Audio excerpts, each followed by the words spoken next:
Mr. President. Senator from Delaware.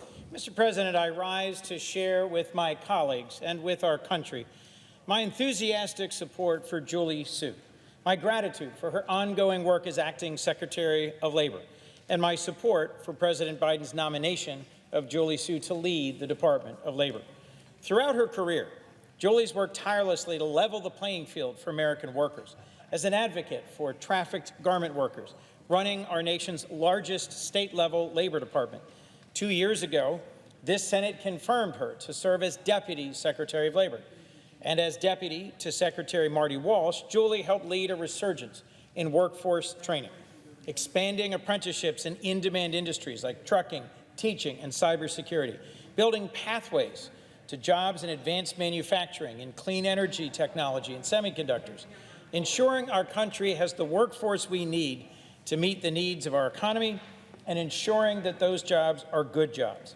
Julie's led the department for 5 months and has continued her focus on creating good jobs, empowering workers, and enforcing our labor laws. Last month, she worked tirelessly to help avert a strike at our West Coast ports, bringing labor and management together to reach an agreement that's kept our ports up and running and our economy moving forward. This is the kind of leadership that we need on labor issues in the Department of Labor and across our country. Someone who will persevere through difficult, tense negotiations. Someone who will work through challenging issues and drive outcomes that are good for workers, businesses, and our country. Julie's done this hard work even while facing unwarranted attacks on her record, a coordinated campaign of misrepresentation about a dedicated public servant. I'm confident that her toughness and drive to serve will allow her to endure this opposition and continue to do right by the American people and American workers. In her time as Deputy Secretary and now as Acting Secretary, Julie Su has proven to this senator and the Senate as a whole that it was wise of President Biden to nominate her and for the Senate to confirm her 2 years ago. I urge my Senate colleagues to once again support Julie Su and empower her to lead the department with the experience, expertise, and deeply held values she brings to the job. Mr. President, I rise this evening to speak about 17 nominees who will be confirmed in the wrap-up of this evening's session. 17 nominees to serve as ambassadors of the United States around the world or to represent us in international organizations. I am grateful that we've been able to reach an agreement with those senators who've been blocking their confirmation. I frankly wish we'd been able to clear even further. There are 38 ambassadorial or senior position nominees waiting for action on this floor, and it's my hope that when we return in September, we'll clear the remaining ones. But this evening, Mr. President, I wanted to speak about one nominee in particular, the Honorable Jack Markell, who's been nominated and will this evening be confirmed to serve as U.S. Ambassador to Italy and San Marino. I've known Jack and his wife Carla for more than 3 decades. As Jack liked to say when he was governor, Delaware is a state of neighbors, and no one better epitomizes that friendly attitude, that commitment to each other's well-being than our former governor, Jack Markell. As treasurer, as governor, as a businessman, now as ambassador to the OECD, the Organization for Economic Cooperation and Development, Jack is used to working cooperatively with others to get things done and to do things the right way.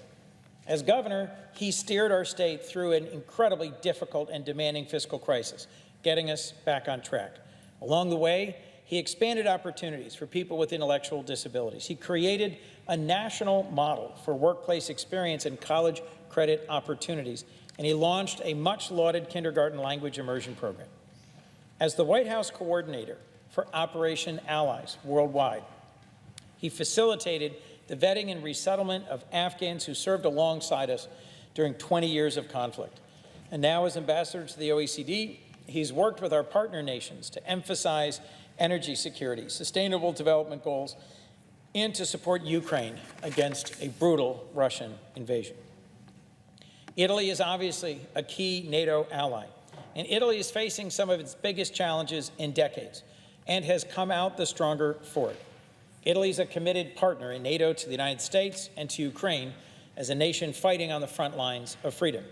Earlier today, I had the honor of joining our leader, Senator Schumer, and the Republican leader, Senator McConnell, in a meeting with Prime Minister Meloni of Italy during her visit to the United States on a day when she met with our President, Joe Biden, to talk about how we can further deepen and strengthen the transatlantic alliance.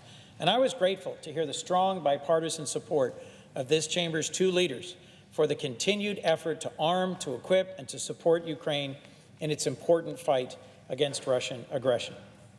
I am also thrilled that in just a few moments, this chamber will confirm the nomination of Jack Markell to serve as our ambassador to Italy and San Marino.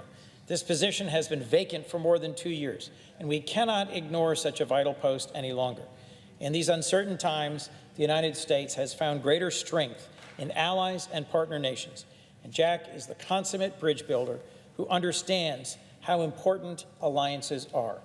He'll bring a little bit of the Delaware way of working across the aisle, of finding common sense solutions, and of solving real problems to his new post in Rome.